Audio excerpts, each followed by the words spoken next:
नमस्कार दोस्तों आज वास्तुशास्त्र में एक बहुत ही गंभीर समस्या के ऊपर मैं आपसे डिस्कशन करने वाला हूँ, बात करने वाला हूँ और थोड़े से आपको वास्तु टिप्स भी शेयर करूंगा कि आपके घर में आपने हर चीज बहुत अच्छी कर ली, अपने घर का वास्तु आपने बिल्कुल ठीक कर लिया, आपने कलर उसके अनुसार कर लिए वास्तु अनुसार, बट आपने एक कमी छोड़ दी जो आपके फैमिली में आपके बच्चों के साथ रिलेशंस हैं वो आपने ठीक नहीं करे। उन रिलेशंस में आपने एक बहुत बड़ा एक दोष बना रखा है। अब वो दोष क्या हो सकता है? वो है कि आप अपने बच्चों को अगर पीटते हैं। बहुत बार बहुत सारे घरों में हमने देखा है लोग कभी भी सेटिस्फाइड नहीं रहते, कभी भी संतुष्ट नहीं रहते। बहुत सारे घरों में देखा है फीमेल के साथ एंगर इश्यूज चलते रहते हैं या घर में बहुत ज्यादा समस्याएं रहती है आदमी लोगों के साथ। ऐसा क्यों होता है? वास्तु कराने के बाद भी आपको रिजल्ट्स क्यों नहीं मिलते? तो वो आप अपने बच्चों को अगर पीट रहे हैं। बहुत बार हम लोगों के यहाँ विजिट करते हैं और थोड़ी देर बैठने के बाद हमें महसूस होता है, पता लगना शुरू होता है जब धीरे धीरे बात करते हैं हम क्लाइंट से कि उनके बच्चों के प्रति बिहेवियर कैसा है। बहुत बार छोटे बच्चे होते हैं, इरिटेट हो जाते हैं, छोटी छोटी बातों पे वो परेशान हो जाते हैं। बच्चे को नहीं पता कि वो कब भूखा हो रहा है, उसको सिर्फ एक ही लैंग्वेज आती है, रोना, परेशान होना। वो वही चीज अपने माँ बाप को जब दिखाता है तो वो माँ बाप इरिटेट होते हैं और बहुत बार माँ बाप बच्चों को हिट करते हैं। दोस्तों, क्या आप जानते हैं कि जाने अनजाने में एक बहुत बड़ा दोष आप अपने ऊपर क्रिएट कर रहे हैं? बहुत सारी लेडीज को मैं देखता हूँ बुरी तरीके से दुख पा रही होती हैं, बट वो अपने बच्चों को पीटना बंद नहीं करती। कहीं से भी किसी के साथ भी उनकी बहस हो जाए, सारा गुस्सा निकलता है उनके अपने बच्चों पे। बहुत सारे क्लाइंट्स के साथ मैंने देखा है, बहुत सारे आदमियों के साथ देखा है कि पैसे की वजह से परेशान है, गुस्सा कहाँ निकल रहा है? अपने बीवी और बच्चों पे। ऐसा आदमी कभी भी सक्सेसफुल नहीं हो सकता जो ये काम कर रहा है।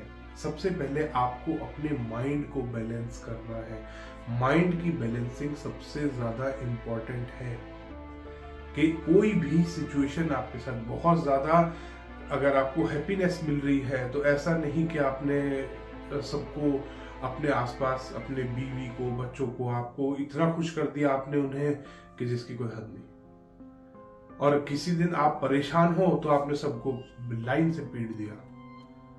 आपको सबसे पहले अपने माइंड का बैलेंस बनाना है। अगर आप चाहते हैं आपका किस्मत आपकी साथ दे, आपका कर्म आपका अच्छा हो जाए, आपका वास्तु आपका साथ दे, तो आपको ये काम करने बहुत जरूरी है। आपको अपने माइंड को बैलेंस करके रखना सबसे जरूरी है। मैंने देखा है वास्तु ऐसे घरों में बहुत कम काम करता है जहां पर फीमेल मेंबर या तो परेशान हो। जब भी आप किसी को अपने घर में लाते हैं, किसी फीमेल को शादी करके वो आती है आपके घर में, वो आपके घर की लक्ष्मी है। लक्ष्मी क्यों बोलते हैं? पैसा कहाँ से आता है? आदमी पुराने टाइम में आपने देखा होगा पैसे सारे सेविंग्स जो करती थी औरतें करती थी।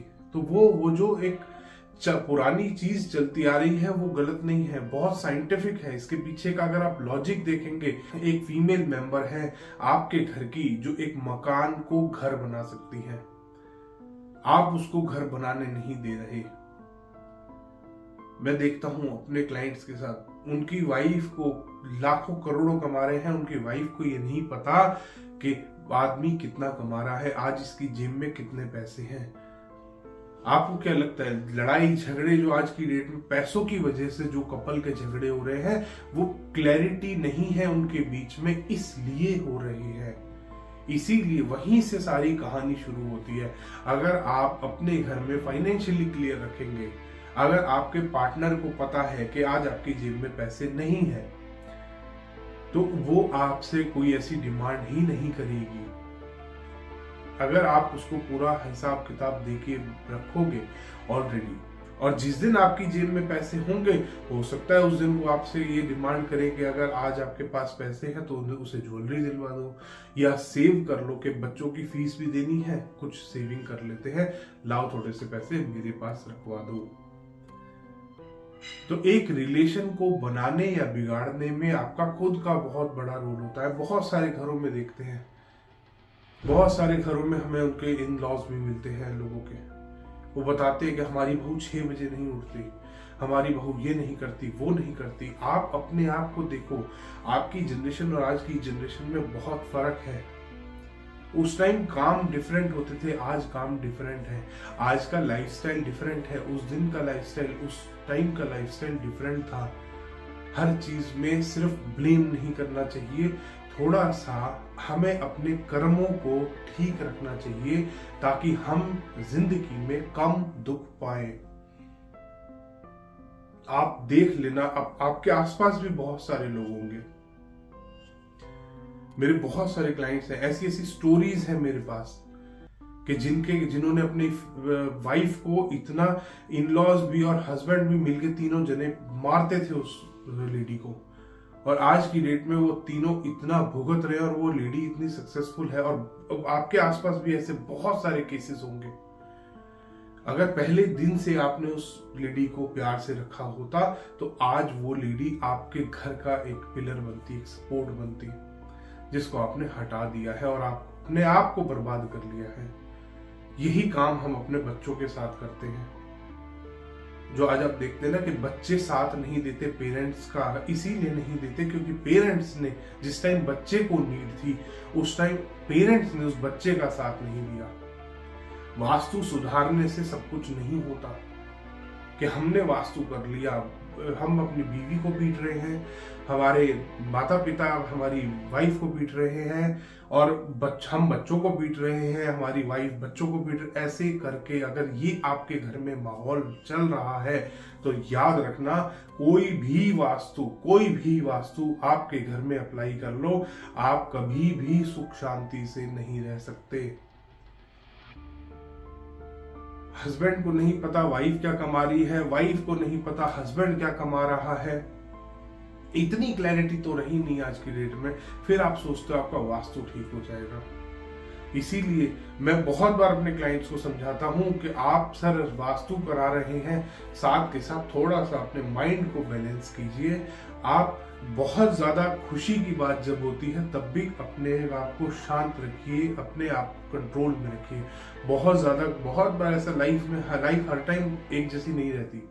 बहुत बार लाइफ में हमारे पास बहुत सारा पैसा होता है, बहुत बार लाइफ में हमारे पास बहुत सारा पैसा नहीं होता, हम बहुत कर्जे में भी होते हैं। इट डजंट मीन कि हम अपने वाइफ से लड़ना शुरू कर दें, हम अपने बच्चों को पीटना शुरू कर दें, बच्चों से लड़ना शुरू कर दें। बहुत बार हमने घरों में देखा है। एक घर में गया था, बहुत अच्छा वास्तु था, बट वो कहते हमारे घर में हर टाइम लड़ाई का माहौल, झगड़े का माहौल रहता है, और वो हस्बैंड वाइफ आपस में ढंग से बात नहीं कर रहे थे। 3 बार उनकी आपस में मेरे आगे बैठे बैठे लड़ाई हो गई। फिर वो सोचते हैं कि उनका वास्तु काम करेगा, ऐसा कभी वास्तु काम नहीं कर सकता। हम पॉजिटिविटी क्रिएट कर सकते हैं, क्लैरिटी आपको लानी है अपने बीच में। हम एक ब्रिज बना सकते हैं, वास्तु की रेमेडीज करके हम आप दोनों के बीच में एक ब्रिज बनाने की कोशिश कर सकते हैं। बट उस ब्रिज पे चल के आप दोनों को साथ आना पड़ेगा। बहुत बार लोग कहते हैं सर हमारा रिलेशन ठीक नहीं रहता, तो हम रिलेशन के लिए बताते हैं उनको कि आप इस तरीके की ये रेमेडीज का इस्तेमाल कीजिए, आपका रिलेशन बेटर होना स्टार्ट होगा। बट एफर्ट आप दोनों को करने पड़ेंगे। जो आप दोनों के बीच में झगड़े हैं, मैं आपके माइंड को शांत कर सकता हूं रेमेडीज से।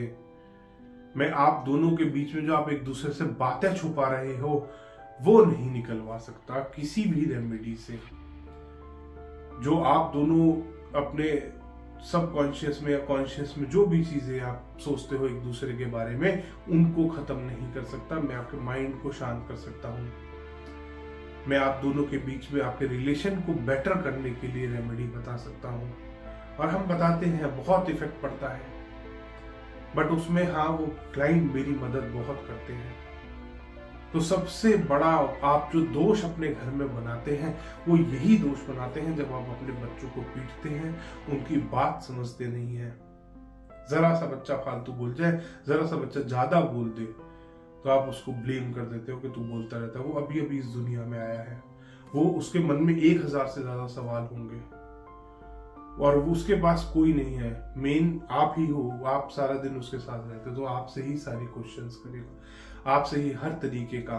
बहुत बार हमें भी लगता है जब मेरा बेटा मेरे से सवाल पूछता है, मेरी बेटी मेरे से सवाल पूछती है, मुझे लगता है इतने छोटे से सवाल का इसका जवाब नहीं, बट फिर मेरे को लगता है कि ये तो अभी अभी इस दुनिया में आया है, इसे कहाँ से पता होगा। बहुत बार मेरे को लगता है ये सवाल क्या है, इसकी सेंस बन रही है, बट मैं उनको बहुत अच्छे से बिठाकर उसका जवाब देता हूँ। आपको भी यही करना है। बहुत बार देखा होगा इन लॉज बहुत भुगत रहे होते हैं, बुढ़ापे में उनका कोई उनकी सेवा नहीं कर रहा होता। क्यों नहीं कर रहा होता? उनके अपने कर्म ऐसे होते हैं। आप देख लेंगे ऐसे ही लोग दुख पाते हैं जिन्होंने अपनी बहुओं को, अपने बेटे को परेशान किया है। बहुत सारे एग्जाम्पल्स हैं, बहुत सारे लोगों के घरों में हमने देखा है। एक क्लाइंट के यहाँ विजिट किया था, वो सास और बहू दोनों बैठी थी। जैसे ही वो सास ने भेजा अपनी बहू को कि जाओ बहू चाय बना के लाओ कुणाल कौशिक साहब के लिए, तो चाय बनाने गई, वो बहू की बुराइयां उसने मुझसे करनी शुरू कर दी। ऐसी ही औरतें दुख पाती हैं जो बहू को बहू मानती हैं। अगर आप उसको as a family member treat करोगे, आप उसके इमोशंस को समझोगे, वो किसी और घर से आया बच्चा, उसको वो वहां पर अलग माहौल में रहता था, आपके घर में अलग माहौल है, वहां पे वो बेटी की तरह रहती थी, वहां पर वो अपने फादर से कोई भी डिमांड रख लेती थी। आप उसको क्या दे रहे हो? आप उसको बहू की तरह ट्रीट कर रहे हो। वो आपके आगे डिमांड नहीं रख सकती, आप उसके आगे बैठ के डिमांड कर रहे हो। अगर आप उसे बेटी की तरह रखोगे तो मैं गारंटी कर रहा हूं खराब वास्तु भी आपको फायदा दे जाएगा। कितने भी बीमार पड़ जाना वास्तु दोष की वजह से, आपकी बहू आपकी सेवा करेगी ही करेगी। तो दोस्तों, सबसे पहले वास्तु करने से पहले अपने घर में जो ये फैमिली में एक दोष आपने बना रखा है, इसको खत्म कीजिए, ताकि वास्तु का दोष आधा तो वैसे ही खत्म हो जाएगा, आधी घर की समस्याएं, घर की टेंशनें तो वैसे ही खत्म हो जाएंगी अगर आप अपने स्पाउस के साथ, अपने पार्टनर के साथ अपनी समस्याएं और अपनी खुशियां शेयर करनी शुरू कर दोगे। समस्याएं बांटने से कम हो जाती हैं, खुशियां बांटने से बढ़ जाती हैं। आप खुद सोचो, आपके फैमिली में 4 मेंबर है, अगर चारों से आपने खुशियां बांट ली तो वो कितना बढ़ जाएगी। और आपको कोई टेंशन है, कोई परेशानी है, अगर आपने उन चारों फैमिली मेंबर से बांट ली तो कितनी कम हो जाएगी। हर आदमी अपना अपना सजेशन देगा और आपकी समस्या को सॉल्व करा देगा। धन्यवाद दोस्तों, वीडियो पसंद आया तो इसको लाइक करें, शेयर करें और चैनल को सब्सक्राइब करना ना भूलें।